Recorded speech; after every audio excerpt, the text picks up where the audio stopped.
12 months ago, the first lockdown was truly underway, and I was a bit worried, frankly.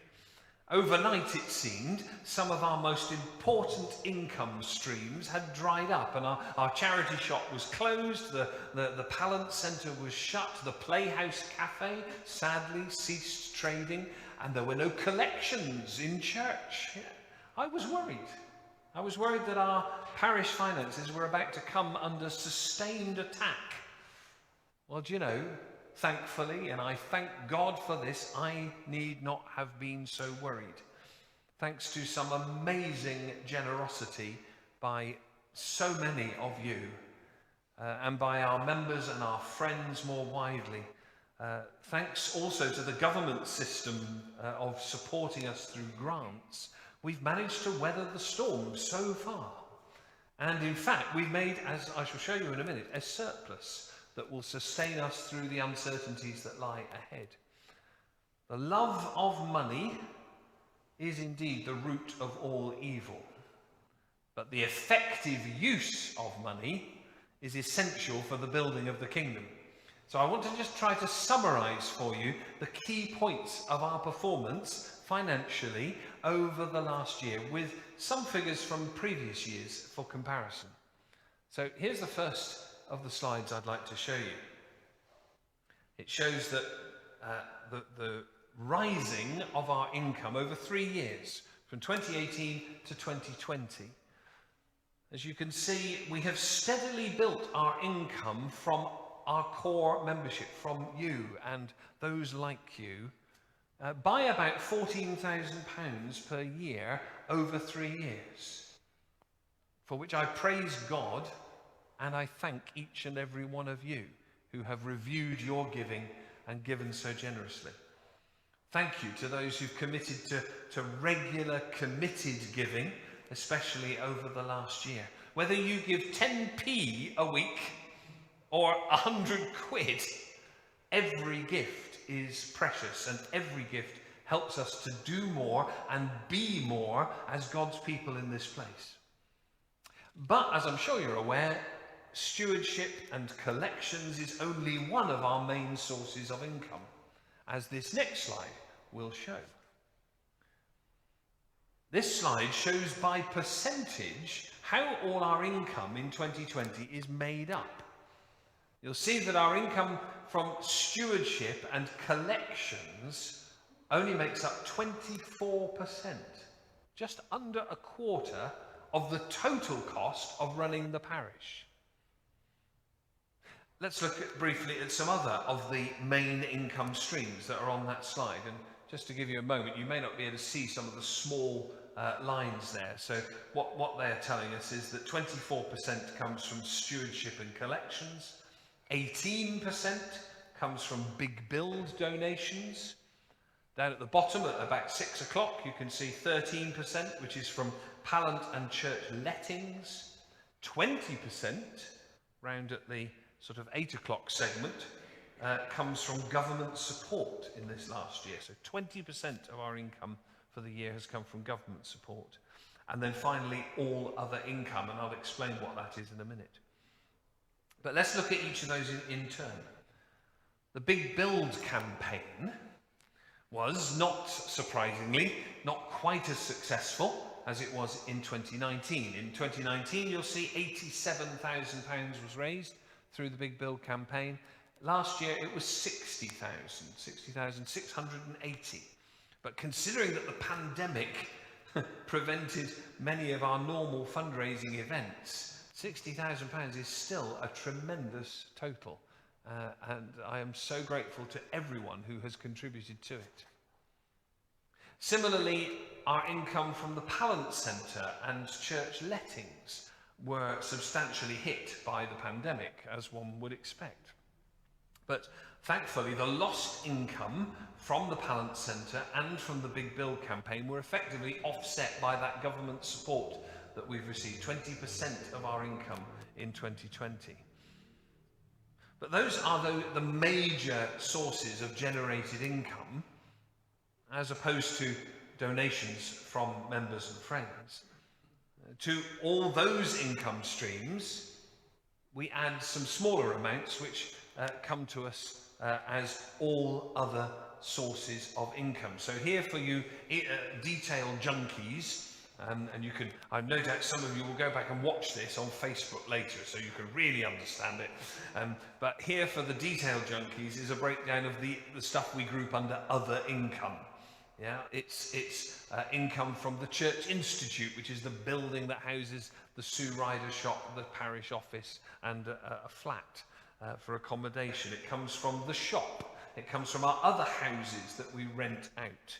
It comes from some dividends on some investments we have, and for a few legal fees, fees we get for doing funerals, weddings, and so forth. So the net result over 3 years of all the totals of all our income streams looks like this. 2018, £246,000. 2019, 317, and 2020, 327,000. Who could have believed at the start of 2020 that we would have turned out so well? But we must bear in mind that that includes 20% support from the government. If we take out government support, then it doesn't look quite as cheery a position. But we would still have generated together more than we generated in 2018. We would therefore have just about managed to pull through this year even without the government support. But there's no doubt that additional income has been really helpful. It's helped us to pay roughly 20% of our staff parish wages, because you'll know under the furlough scheme the government covered 80%. For some furloughed workers, and I really pity them around this country, that's all they've been getting for the last year, many of them, just 80% of their normal income. We, however, committed to our staff that we would pay the full 100%. So we've been able to keep them going through the pandemic, which I'm very proud of. And we've created a surplus as a result of all that, which has given us a bit of a buffer against the future. Now, I'm going to skip over this slide because it's perhaps a bit too much detail. What I am going to do is just spend a couple of slides looking at expenditure, because I know some of you will want to say, well, what do you spend all this money on? Well, as I hope you'll see from this chart, our largest expenditure overall is on staffing. It won't surprise any of you to see that our staff team has grown in recent years. The simple fact is it takes people to run buildings and programs to the high standard that is expected these days. There was a time when a church hall, for example, could just be unlocked by a volunteer who collected a couple of shillings at the door and then went home again and didn't worry about it. Those days are long gone. These days of health and safety legislation, the ongoing maintenance requirements, it means nothing less than a dedicated and professional team of staff is required to make these buildings work.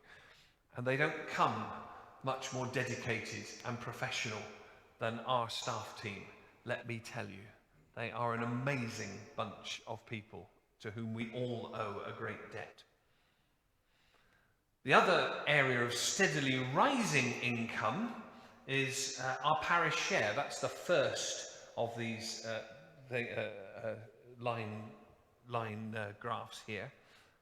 Our parish share, which has risen by about 10% over 3 years. And that's because the size of our congregation has been steadily growing, meaning that it's right that we contribute a little more than some other parishes to the total cost of paying all our clergy right across the diocese. Believe it or not, our parish share is still less than half of that which is paid by some of our neighbouring parishes. And by the way, the big spike in church costs in 2019 was because of all the work that we did to the doors and the vestries and the painting and the decorating and the new serving counter. Here's a way of picturing the proportion of our funds that we spend in each area. So staffing, as you see, takes up about half of our budget, and the parish share takes up something less than a quarter. The costs of running the church and the Pallant Centre, even during the pandemic, was still something near 20% of our budget. Now, if you've got any questions about these figures, then Shelley's at the back, or you can ask me. Our accounts are published publicly with the Charity Commission, and I'm very happy to answer any questions that you have, either now or later, even if I or Shelley have to do a bit of digging about for the answers. But let's finally just see the net effect of all these figures. In the previous 2 years, in 2018 and 2019, we deliberately used up some of our reserves. So we had planned losses in those previous 2 years.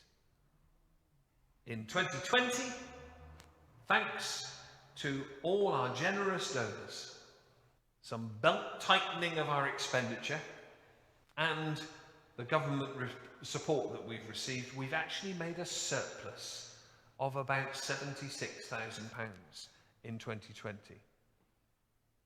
How we use that surplus will be the subject of much discussion over the PCC in the coming months, as I try and spend it on projects, and some of them try to keep it back for a rainy day. We do, of course, need to keep a chunk of it tucked away until we're sure of how the future looks in terms of what a world with COVID looks like.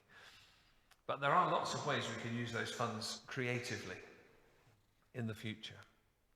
But now I'm straying into mission plan territory, and I'm going to pause there and ask whether any of you have any immediate questions about what I've just presented.